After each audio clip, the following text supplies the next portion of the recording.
আসসালামু আলাইকুম। বাচ্চা ঘুমিয়ে গেলে যে কাজ করবেন না। বাচ্চা তাড়াতাড়ি ঘুমিয়ে গেছে, রাতে ঘুমোতে দেরি করবে, এটা ভেবে বাচ্চাকে জোর করে ঘুম থেকে তুলে ফেলা। এর ফলে বাচ্চার ব্রেনের বিকাশে ব্যাঘাত ঘটে। ঘন ঘন পানি খাইয়ে খাবার খাওয়ানো, এটা একদমও উচিত নয়। খাবারের আগে বাচ্চাকে অল্প পরিমাণ পানি পান করান। খাবার ছোট ছোট বল করে বাচ্চাকে খাওয়ান। খাবারের ফাঁকে অল্প পরিমাণ পানি পান করাবেন, যাতে বাচ্চা খাবার খেতে স্বাচ্ছন্দ্য বোধ করে। খাবার শেষে পানি পান করান। ধৈর্য ধরে সময় নিয়ে খাওয়ানোর চেষ্টা করুন।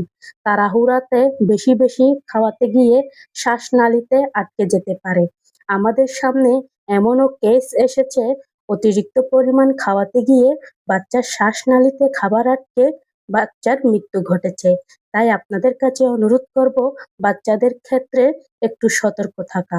কোন বয়সে কি কি খাবার খাওয়ানোর দরকার, কতটুক পরিমাণ খাওয়াতে হবে, অবশ্যই ডাক্তারের পরামর্শ নেওয়া উচিত।